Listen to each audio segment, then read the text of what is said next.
So ఇంకా వాళ్ళు వెళ్ళింటి చెట్టు బాడీ డిస్పోజల్ రూమ్ కదా. సో అక్కడ చాలా బట్టలు, బ్లడ్ మార్క్స్ అండ్ ఆ టేబుల్ పైన ఆ మార్క్స్ అలానే ఉన్నాయి. అండ్ ఈవెన్ వాషింగ్ మిషన్ కూడా రన్నింగ్ లోనే ఉంది కాబట్టి ఇంతకు ముందే ఈ రూమ్ ని ఎవరో యాక్సెస్ చేశారని ఈజీగానే అర్థమైపోతుంది. అండ్ ఇంకా అప్పుడే నొబునాగా అయితే ఇలా అంటాడు, అయినా మనం మా వాళ్ళ ద్వారా ఇక్కడికి వస్తామని వాళ్ళు ముందే ఎక్స్పెక్ట్ చేస్తుంటారేమో. అండ్ ఈవెన్ ఇంతకు ముందు మేము ట్రాప్స్ ని కనుక్కోవడానికి ఒక ఇద్దరినైతే పంపించాము. సో వాళ్ళలో హైలీ వాళ్ళు గానీ ఉండింటే మేము ఇక్కడికి వస్తున్నట్లు అఫీషియల్ గానే అందరికి అనౌన్స్ చేసినట్లు అవుతుంది. సో మేము ఇంకాస్త జాగ్రత్తగా ఉండిండాల్సిందే అని అంటాడు. ఇంకా దానికి హెన్రీ అది కరెక్టే, అయినా ఇప్పుడు ఆ టేబుల్ పైన ఎలాగో బాడీ లేదు అండ్ ఈవెన్ ఫ్రెష్ ప్లేట్ కూడా లేదు కాబట్టి వాళ్ళని పట్టుకొని వేరే రూమ్ లో పెట్టుంటారు. అండ్ వాళ్ళు గానీ చెప్పకపోయి ఉంటే వేరే రూమ్ కి తీసుకెళ్లి కొంచెం హార్డ్ గా క్వశ్చన్ చేస్తున్నారేమో. అండ్ ఈవెన్ వాళ్ళు ఇక్కడికి రావడమే ఇక్కడ ఉండే హెయిలీ గ్యాంగ్ కి వార్నింగ్ సిగ్నల్ అయి ఉంటుంది. సో అందుకని ఇక్కడి నుంచి వెళ్ళిపోయి ఉంటారు అనుకుంటా. అయినా ఇప్పుడు దాని గురించి ఆలోచించి పెద్ద ప్రయోజనం లేదు. కాస్త ముందుకెళ్లి వేరే డోర్ ని ఓపెన్ చేద్దాము అండ్ అది కానీ ఓపెన్ కాకపోతే కొంచెం వరకు ప్రాబ్లం, కానీ ఓపెన్ గానీ అయితే ఇంకా ఎక్కువ ప్రాబ్లం అని చెప్పి ఆ డోర్ ని తెరవబోతాడు. ఇంకా నొబునాగా ఆర్ఎస్ ఫెల్ అవుతుంటుంది. ఇంకా హెన్రీ అయితే మెల్లిగా ఆ డోర్ ని అయితే ఓపెన్ చేస్తాడు. అండ్ ఆ రూమ్ లో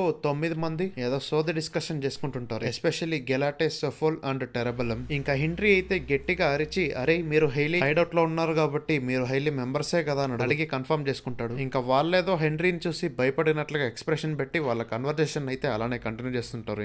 ఇంకా హెన్రీ అయితే ఈ కత్తిని విసరడమే బెటర్, ఎందుకంటే వాళ్ళంతా డ్రింక్స్ తాగుతూ చిల్ అవుతున్నారు. వాళ్ళు మనం ఇక్కడ ఉన్నా కానీ పట్టించుకోకుండా జస్ట్ ఏదో మాట్లాడుకుంటున్నారంటే గ్యారంటీగా ఈ డోర్ దగ్గర ఏదో ట్రాప్ ఉంటుంది అని అంటాడు. ఇంకా నొబునాగా అయితే అవును కరెక్టే, ఆ ట్రాప్ ఉంటే దాటుకొని వెళ్దాము, లేదంటే నాకే ఈజీ చెత్తనా కొడుకులందరినీ వేసేస్తాను అని తన కటానని పట్టుకొని చెప్తాడు. కానీ హెన్రీ అయితే ఏమీ అక్కర్లేదు, నా దగ్గర వాళ్ళందరినీ చంపేందుకు సరిపడే నైవ్స్ ఉన్నాయి అని చెప్పి ఆ కత్తిని అయితే టెరబలం వైపుగా విసురుతాడు. అండ్ ఆ కత్తి డైరెక్ట్ గా వెళ్లి టెరబలం తలలో గుర్చుకుంటుంది. ఇంకా అందువల్ల టెరబలం నొప్పేసి హెన్రీ వాళ్ళ వైపుగా వస్తూ ఆ కత్తి హ్యాండల్ అయితే పట్టుకొని దాన్ని పీసులు గా చేస్తాడు. అండ్ ఆ బ్లేడ్ తన తల లోపల ఉండదు, యాక్చువల్లీ తను డ్రింక్స్ తాగుతుంటే క్యాన్ లోపలికి వెళ్ళిపోయి ఉంటుంది. సో దీన్ని చూసి హెన్రీ వాళ్ళు అయితే షాక్ అవుతారు. ఇంకా నొబునాగా టెరబలం ఎబిలిటీని అనలైజ్ చేయడానికి చూస్తాడు, కానీ ఇప్పుడుండే క్లూస్ బట్టి కష్టమే. సో ఇంకా కొన్ని క్లూస్ ఉంటే బెటర్, ఇప్పుడుండే దాని ప్రకారంగా చూస్తే ఇది ఒక కౌంటర్ టైప్ అని అనుకుంటున్నా, కానీ దానికంటూ చాలా పాసిబుల్ కండిషన్స్ ఉన్నాయి కాబట్టి ఎబిలిటీ గురించి ఫుల్ డీటెయిల్స్ తెలుసుకోవడం కష్టమే అని అనుకొని ఇంకో కత్తిని విసరమని చెప్తాడు. ఇంకా సొఫల్ అయితే టెరబలంతో అయినా వాళ్ళతో గొడవ పడకూడదని చెప్పారు కదా అని అంటుంది. ఇంకా టెరబలం సరిగ్గా హెన్రీ కత్తిని విసిరే టైం కి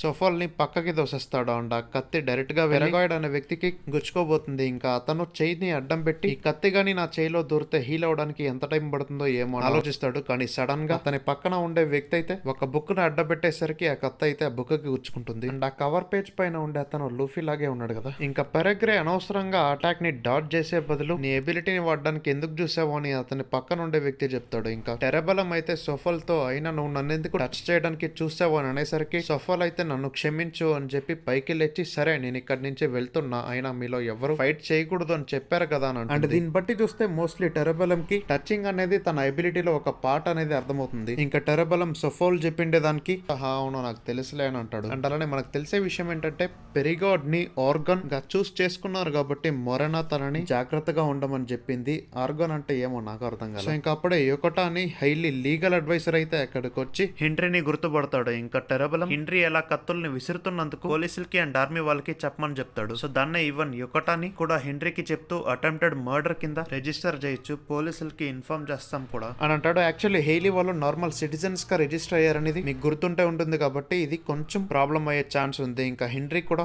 అలాగా వాళ్ళని పిలిస్తేనే కొంచెం వరకు బెటర్ అనుకుంటా, మేము దారి తప్పిపోయి ఇక్కడికి వచ్చాము, కనీసం ఇంతకీ ఎక్కడున్నామన్నా చెప్పండి అని అడుగుతాడు. దానికి ఒకటాని అయితే అలా మేము చెప్పలేము అండ్ మేము చెప్పినట్లుగా చేస్తే అన్ని విషయాల్ని ఇక్కడ సెటిల్ చేసుకోవచ్చు. అండ్ అలాగే ఫ్యాంటమ్ ట్రూప్ కి చెందిన నొబునాగా కూడా ఇక్కడే ఉన్నాడు కాబట్టి మీరు కూడా సరే అని చెప్పండి అని అంటాడు. ఇంకా అప్పుడే నొబునాగా అయితే తన కత్తితో యొకటానా నుదిటి మీద పొడుస్తాడు. I mean like Nobunaga even string లాంటి దాన్ని యూస్ చేసుకుని తన కటానాని ఎక్స్టెండ్ కూడా చేస్తున్నాడు అనమాట. అన్న బాగా ఇంప్రూవ్ అయ్యాడు. అండ్ ఈసారి కూడా డ్యామేజ్ ని టెరబలం అయితే డైవర్ట్ చేస్తాడు. ఇంకా నొబునాగా అయితే నువ్వు వేరే వాళ్ళ డ్యామేజ్ ని కూడా ఇలా డైవర్ట్ చేయగలవు అనమాట అని తన కటానాన్ని అయితే వెనక్కి తీసుకుంటాడు. అండ్ ఇంకా టెరబలం యొకటానాని వెనక్కి బొమ్మని చెప్పి ఈవెన్ నొబునాగానే కూడా వెళ్ళిపోమని చెప్తాడు. అండ్ అప్పుడే టెరబలం చేతి నుంచి రక్తం కారడం నొబునాగా చూసి తన ఎబిలిటీని ఫైనల్ గా కనిపెట్టేస్తాడు. అదేంటంటే రైట్ హ్యాండ్ తో టచ్ చేసింటే డ్యామేజ్ ని తిను లెఫ్ట్ హ్యాండ్ కి ట్రాన్స్ఫర్ చేయగలడు అనమాట. అండ్ ఇన్ కేస్ ఏదైనా ఆబ్జెక్ట్ కానీ టచ్ చేస్తే ఆ డ్యామేజ్ అంతా ఆబ్జెక్ట్ కి షిఫ్ట్ అవుతుంది. లైక్ ఇందాక ఒక క్యానన్ చూసాం కదా అలాగా. అండ్ ఇన్ కేస్ దేన్ని టచ్ చేయకపోతే ఆ ఎఫెక్ట్ అంతా టెరబలం కే చూపిస్తుంది. అండ్ తను ఒక ఎమిటర్. ఇంకో నొబునాగా అయితే దీన్ని అనలైజ్ చేసేసి, ఇప్పుడు నేను ఎలాగో నీ ఎబిలిటీని అనలైజ్ చేసా కాబట్టి నువ్వు పక్కకి తప్పుకుంటేనే మంచిది, ఇంకా లాయర్ నువ్వు ముందుకు వస్తే మంచిది, అయినా ఎలాగో అందరినీ చంపేస్తానులే అని తన కటాలని పట్టుకొని చెప్తాడు. కూడా ఉండ తన కటానా చుట్టూ ఆరా కూడా ఉంటుంది. సో ఇంకా లాయర్ అయితే ఆయన